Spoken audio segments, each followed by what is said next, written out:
Good morning and welcome to our COVID-19 press briefing. Today is Tuesday, October 5th, 2021. This is Kathy Turner, Director of Communications for the Department of Public Health and Wellness. Dr. Sarah Moyer, Director of the Department of Public Health and Wellness, will be hosting the briefing today.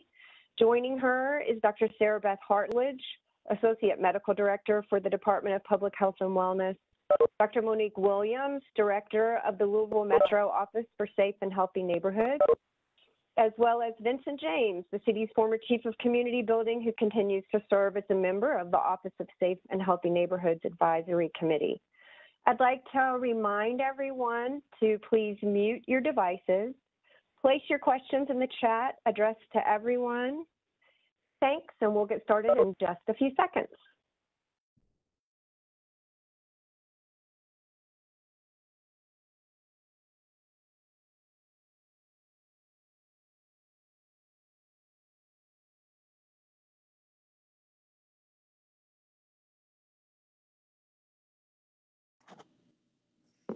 All right, good morning, everyone.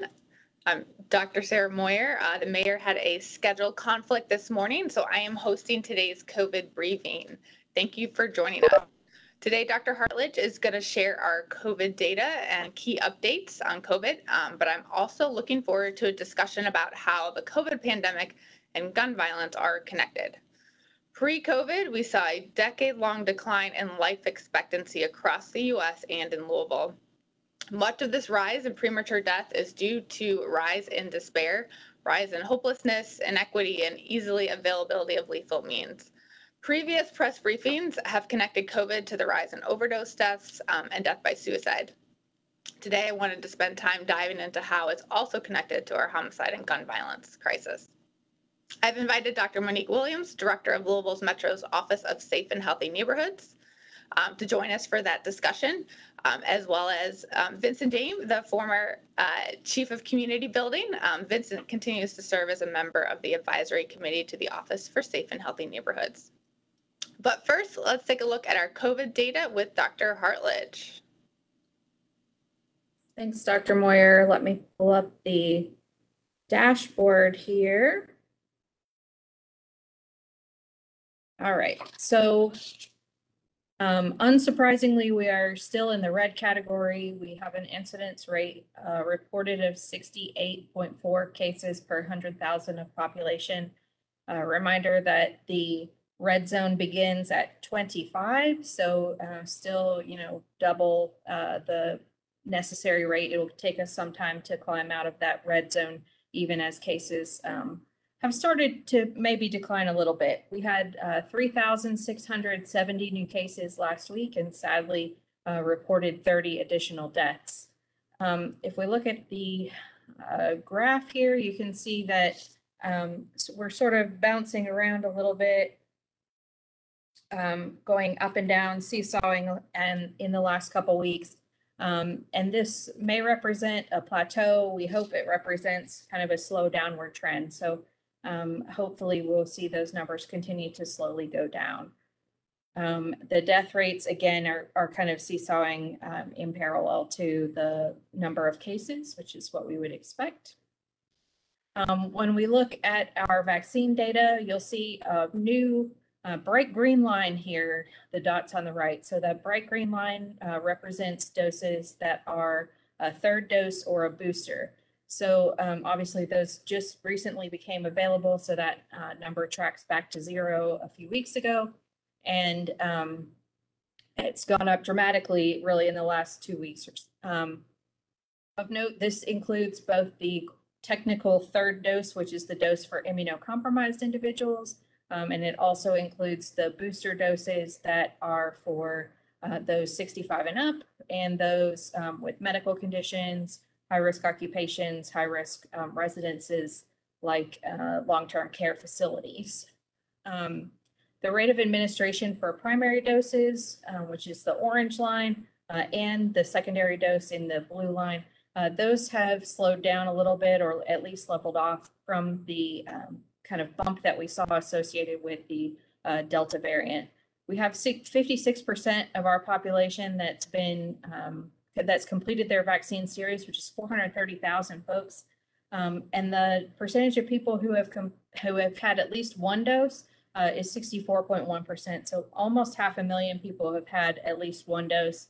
If we look at this data in terms of those who are 16 and up, who are widely available to receive vaccination eligible, that number is actually above 70%. So we see folks getting vaccinated, and our young people, teenagers being vaccinated as well.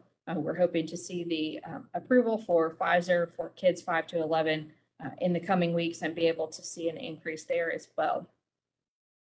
Let's see, hospitalization numbers have trended down a little bit with the cases, and ICU admissions and ventilators also are down a little bit, but they are down from the peak that we saw record highs a few weeks ago. So the numbers are still high, and our healthcare workers are still under a tremendous amount of strain.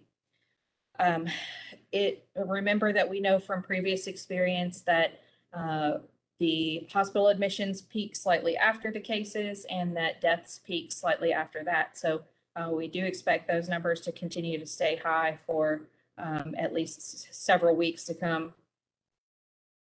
And remember that about 90% of hospital and ICU admissions are still in unvaccinated people.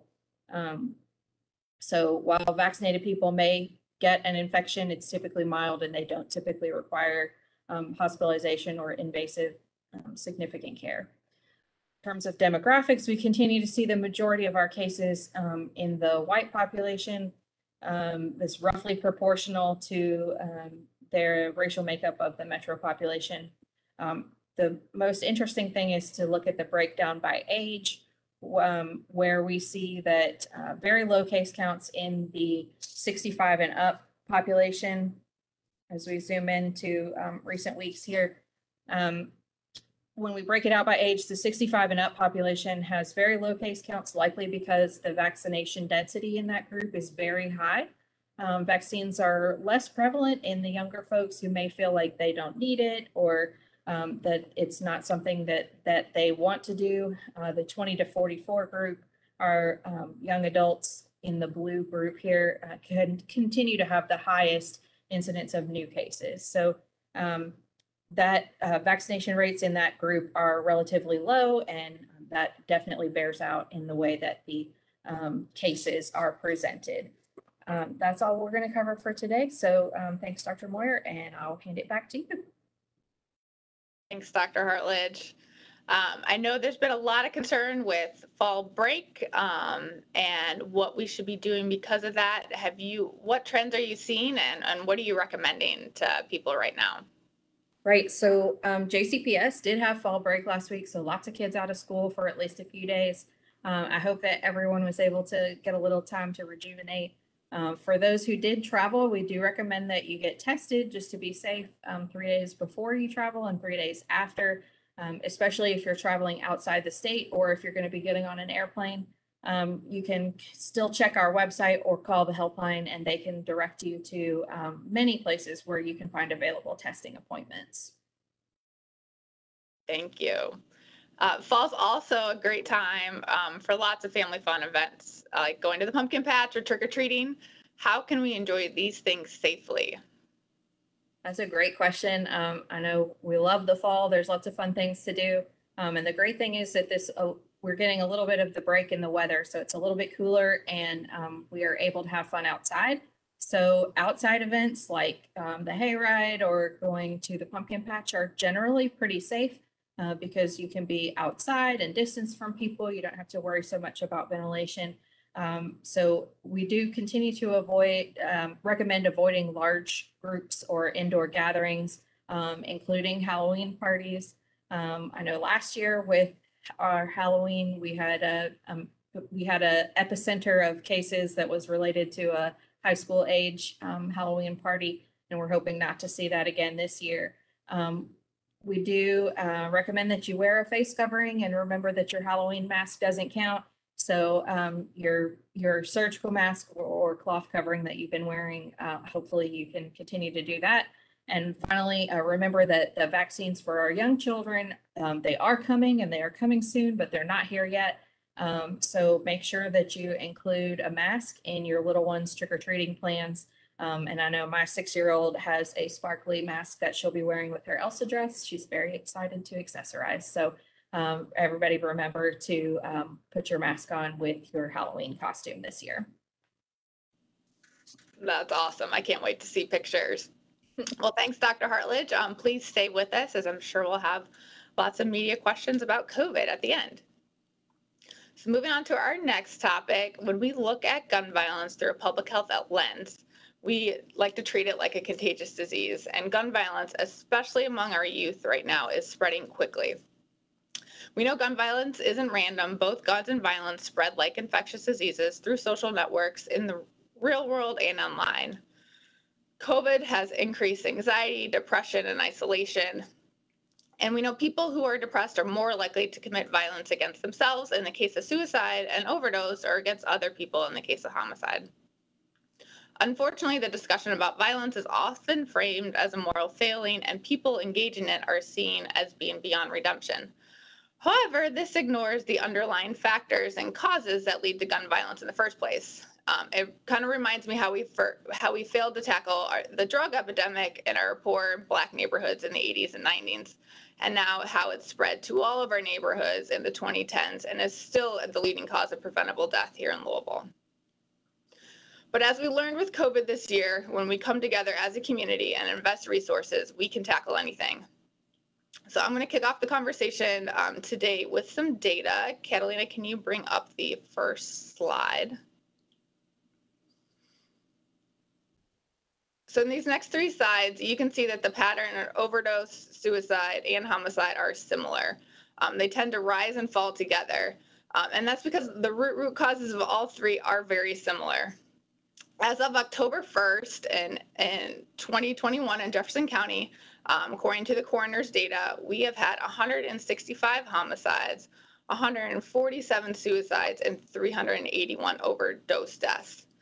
This compares to 140 homicides, 148 suicides, and 366 overdose deaths in all of 2019. If we go on to the second slide,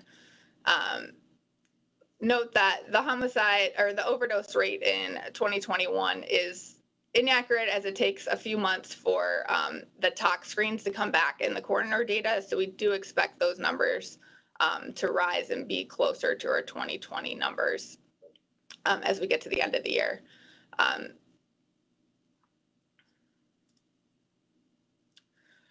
Going on to the last slide, the most striking statistic is how gun violence is hitting our youth.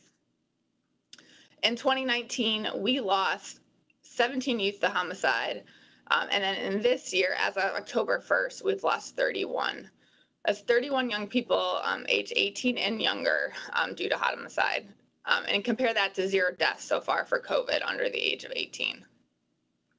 So joining me now is Dr. Monique Williams, Director of our Office of Safe and Healthy Neighborhoods, and Chief Vincent James, Chief of Community Building, who oversees the agency's tackling root causes of health inequities like parks, resiliency and community service, and ocean. So to get started, Chief James, can you give a little background on why the Office of Safe and Healthy Neighborhoods when it was started and why it was started? Thank you, Dr. Moyer, and I'm glad to be here this morning and definitely talking about, a issue and a crisis in our community that I'm very passionate about. And in particular, when we think about the creation of the Office for Safe and Healthy Neighborhoods, it was started in 2013 and actually started as the community came together after a triple homicide in 2012. During that, in May 17th of 2012, and after the triple homicide, the mayor had called a group of citizens together to identify what can we do together. And so in pulling on the social muscles of the community and working with law enforcement, working with elected officials, we were able to develop a comprehensive plan. And part of that plan was recommending the Office for Safe and Healthy Neighborhoods, that a dedicated office of the mayor would be focused on violence prevention, looking at homicides, suicides, and drug overdoses. And so That was the creation of the office in 2013. And Anthony Smith was director at that point, and now we have a new director, Dr. Monique Williams. Thanks. And can you explain a little bit how the mission has changed, and maybe Dr. Williams kind of tell us a little bit about what you're focused on and what you're doing right now with your office? So, well, I'll say from what I know about the original mission of the office, I don't think much has changed as far as what the office was created to do, right? It was birthed in the public health department. And so the original mandate really was to take this public health approach to violence prevention and improve the outcomes as it related to violence in some of our high priority areas within the community. And I don't think much of that has changed over time, right? And so one of the key public health principles within that, like epidemiology, which is focusing on health effects, characteristics, root causes, and influences in a well-defined population. And so I think that remains the same. But for me, I think what's being elevated is just really trying to hone in on ensuring that what we are doing is truly grounded in the public health approach, ensuring that what we're doing is comprehensive and also grounded in the evidence base, but it's also socially just. And as Chief James talked about in the beginning, you know, at first we were looking at homicides, suicides, and overdose. And now we're more so just kind of focusing on homicides and trying to utilize the resources that we have to at least tackle one main issue.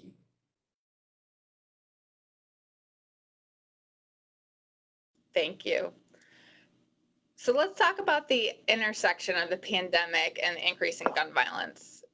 Dr. Williams, what connections are we seeing in the data and research between the pandemic and violence? So a few things. I mean, if we look back at 2020, we were hit really hard with gun violence and the pandemic as well. But the pandemic really intensified the impact of our gun violence crisis, and not just as a city, but as a nation. And we're seeing similar trends across the nation, right? And so as a nation, we saw, I believe it was a 25% increase in non-suicide related gun deaths, so gun homicides from 2019 to 2020. And I mean, that's a significant increase as a nation. As a city, from 2019 to 2020, we saw an increase at almost 4 times that rate, which is extremely significant for a lot of reasons, because that's a huge increase. There were several reports, you know, in the last couple of years of increases in mass shootings in the last year due to the stresses and pressures associated with COVID-19. We had unintentional shooting deaths by children increased by nearly 1/3 compared to, I think this study compared incidents between March and December of 2020 in comparison to 2019. And so that 1/3 increase. And so the pandemic saw like millions of children out of school while our gun sales hit record highs, bringing more guns into the home, which then resulted in a lot of the tragedies that we saw in the surging of the number of children accessing firearms and unintentionally shooting themselves or someone else. And again, seeing that same trend here locally when we talk to, you know, our own local children's hospital at Norton's, and they saw an increase in unintentional shootings during the pandemic. And so getting back to the fact that lots of people were buying guns, you know, ammo stores were empty. And there was a study done, I believe, by Everytown, and they used the number of background checks. And they estimated that people purchased about 22 million guns in 2020, and that was a 64% increase from 2019. And so again, we have these record increases in gun sales. We've had the increased isolation or the increased social isolation, all of the things that we know are contributing to the pandemic. As you mentioned, Dr. Moyer, are also risk factors for violence. And then the economic struggles due to COVID-19 that put many people at risk for gun violence.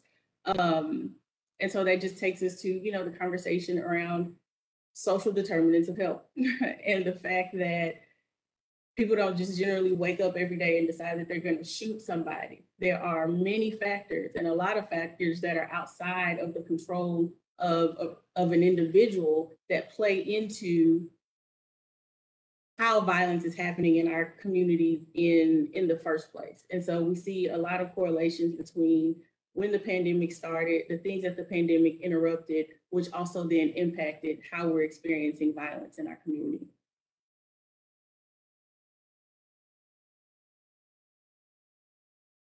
Those are all excellent points about how one pandemic is exacerbating other ones. I like to say that COVID didn't start anything new, but it's definitely worsening some of the inequities and outcomes that we have in our community. Moving on to the next question. What are some of the overlaps we're seeing between communities hit hardest by the virus and the surge in violence? I know you mentioned some. Is there anything else you want to add? Well, I mean, so the communities hit hardest by the virus are the same communities hit hardest by the surge in gun violence. And so in these communities, you'll find lower vaccination rates for a myriad of reasons, right? And so you have some people who are more focused on physical safety from gun violence than they are on getting or paying attention to a vaccine. You have a population of individuals who are extremely hard to reach already when we talk about those who are most impacted specifically by gun violence, which is our young Black male population. And then you're talking about engaging this population in habits that are healthy, that are going to keep them alive. And so there are strategies when we think about contact tracers are using that same type of strategy with community violence interventionists who could then not only help individuals deal with their safety issues, but also encourage vaccination and other healthy behaviors with that built relationship. And so really utilizing the strategies that we know work in public health and that we've been utilizing for the pandemic also for our violence issues. But then also too, you have some people who are just skeptical in these communities about engaging with health systems and certain health practices due solely to, the medical apartheid against Black communities that has been historic in the US. And so the pandemic has really aggravated the very factors that are driving a lot of the violence in the city. A lot of our Black and brown communities have borne the heaviest burden of gun violence in most cities around the country. And we've had generations of systemic, racial discrimination and inequities in healthcare, housing, education, employment, and many other factors which have exacerbated the risk of gun violence. And so this has made certain communities more susceptible to the devastations of COVID-19. And we know that, from the latest statistics that I've seen, that Black people are around 2 times as likely to die from COVID, than white people. And we also know that, Black people are 10 times as likely to die from gun homicide. And so we have this disproportionate impact of both the virus and the gun homicides on marginalized communities, which just continues to illustrate, the country's systemic issues and highlights the need for actual structural change, as well as some sustained financial investment in some of our historically marginalized communities.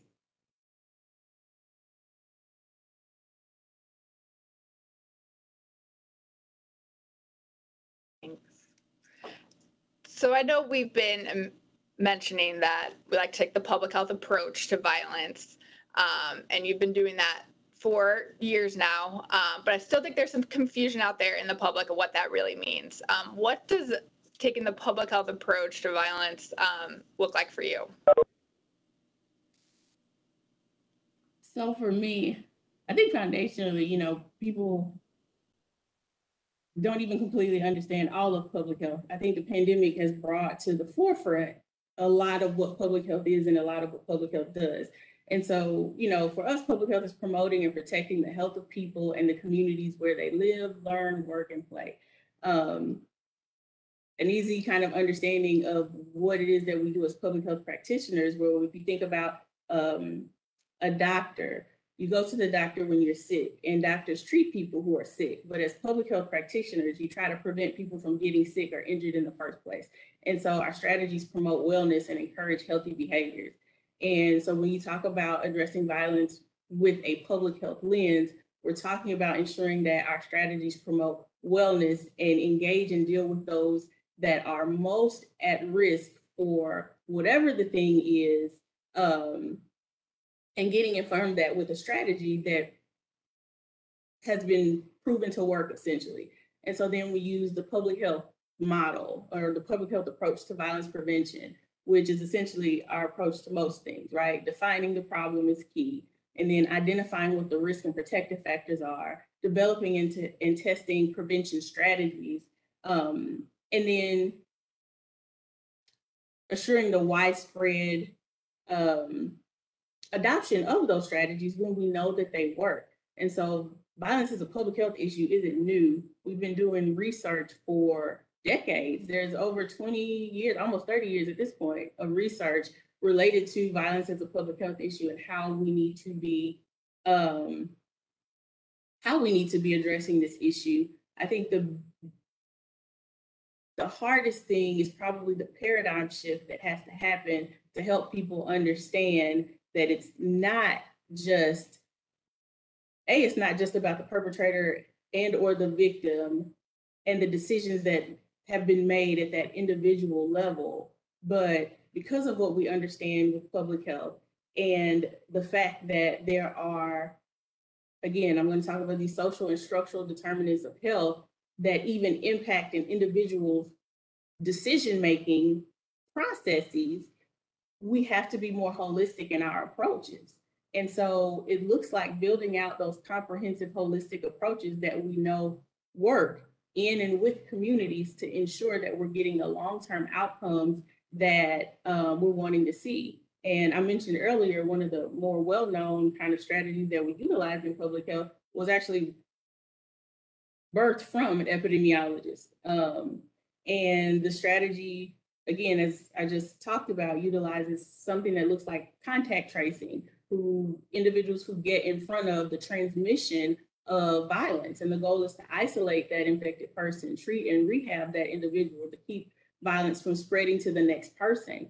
But we know that strategy is only a part of the puzzle, and it's on the side of where we're already dealing with something. And so we're trying to get in front of it. And so as much as we're focusing on intervention at this point, and we need it, we also have to be heavy on our prevention side. We also have to be heavy in the what is going to solve this issue long term. And what is going to solve this issue long term is addressing our social and structural determinants of health and building out our strategy, or our vaccine, if you'd like to call it, for violence prevention that hits all of the other notes that people see less connected directly to the outcome of violence. Yeah, and I mean, again, this is something that we know is preventable, something that we know that we can do something about. And right now, getting back to overlap between COVID and violence, our hospital systems are already overwhelmed with COVID. And as we increase shooting victims, we're increasing opportunities for COVID spreading, and there's limited hospital resources that need to focus on COVID and other chronic illnesses. We can do something about violence. We just have to shift our paradigm and put the resources in the places where they need to be to address the issue.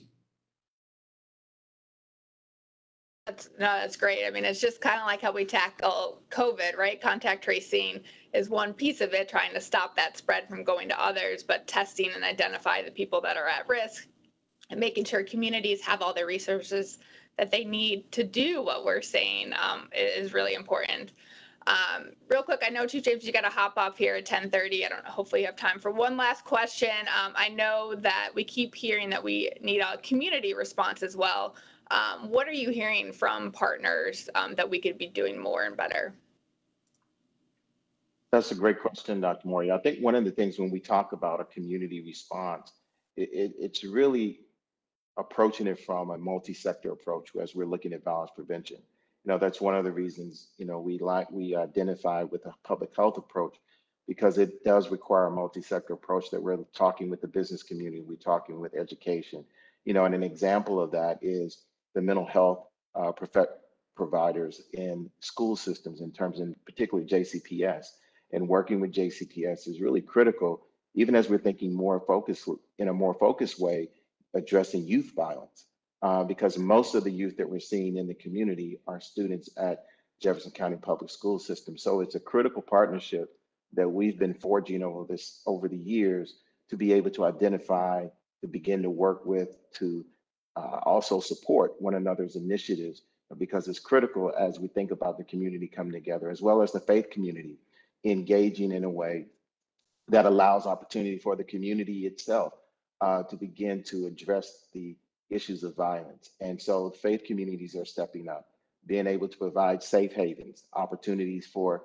the community when a incident occurs, that you have a safe place to go and receive counseling, receive resources. And so these are the opportunities when we talk about a community response, that it really takes all of us and putting forth an effort and doing what we do best.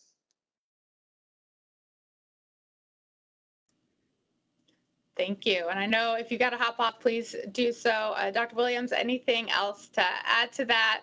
And as we move to wrapping up too, what can residents do if they want to find out more? Where can they find out more information about the work that you're doing?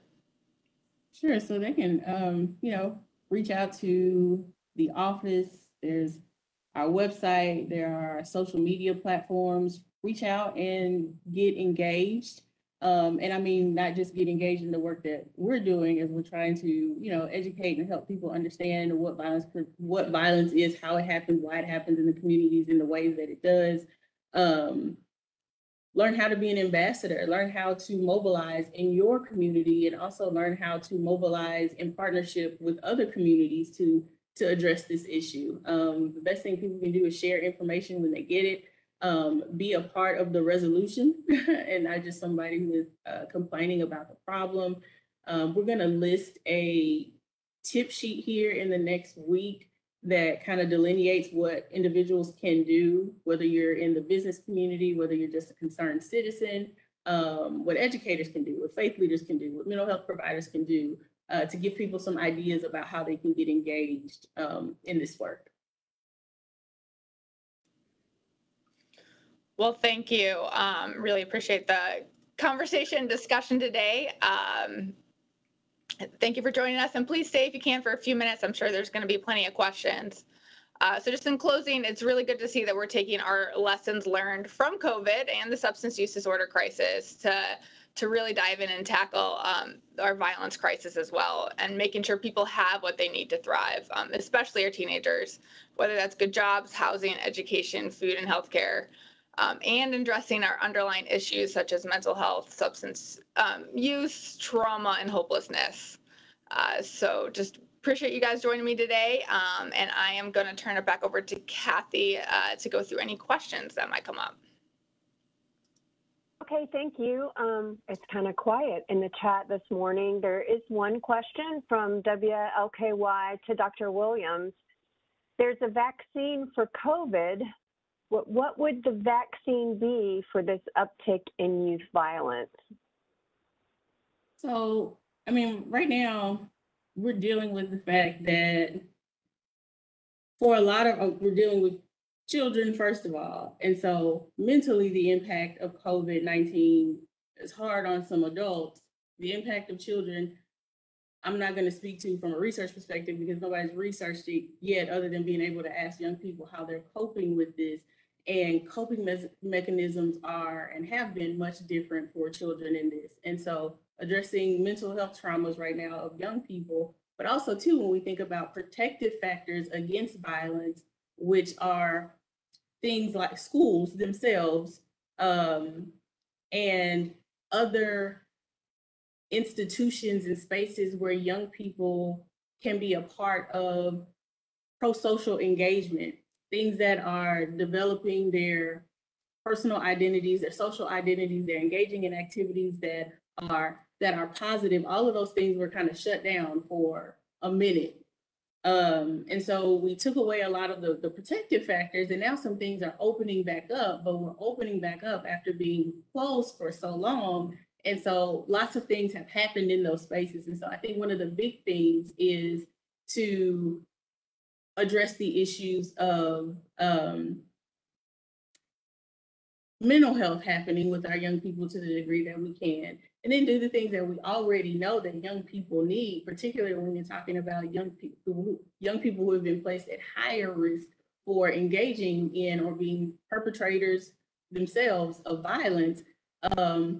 Peer support, positive relationships, opportunity and access, whether that is, educational, employment, depending on the things that young people need. But it's almost like right now they just kind of need to be wrapped around in a way that they were isolated from for a very long time. And then being intentional about what we know in the research when we're talking about particular kinds of violence, whether that's gang violence or just, an issue between one young person and another young person that ends up in a conflict, deploying the strategies that we know work for those kinds of things.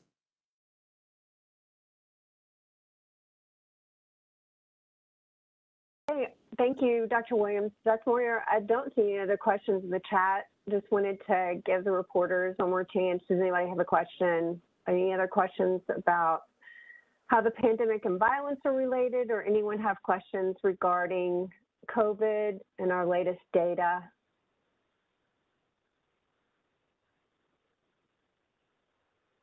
Okay, we're going once, going twice.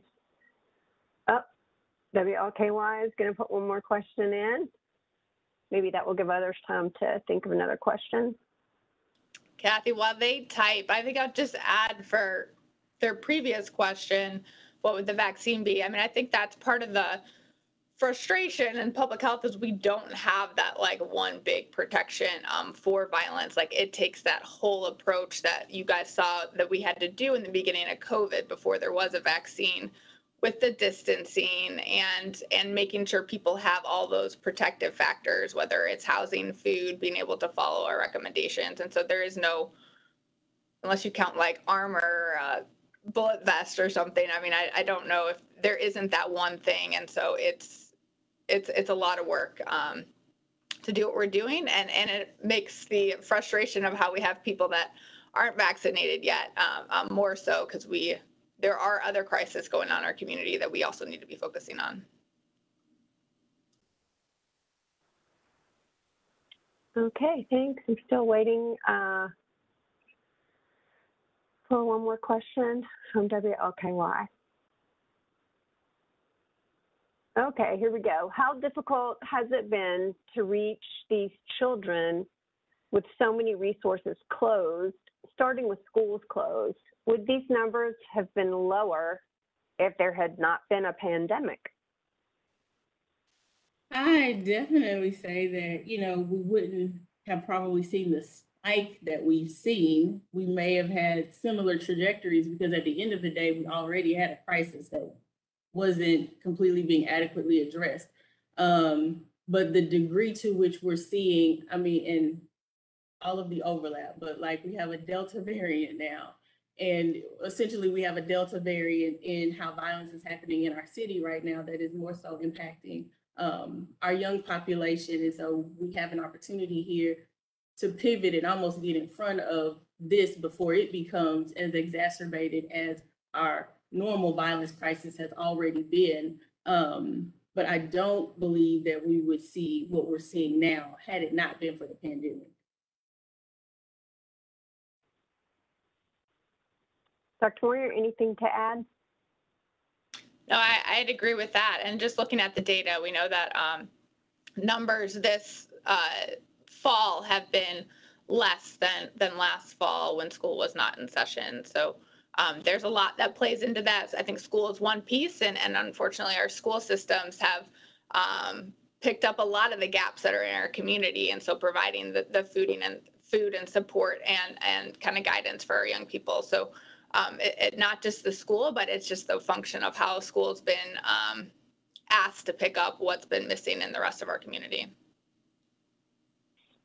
Okay, well, there are no more questions in the chat. So we'll thank everyone for joining us today, and we will see you next week.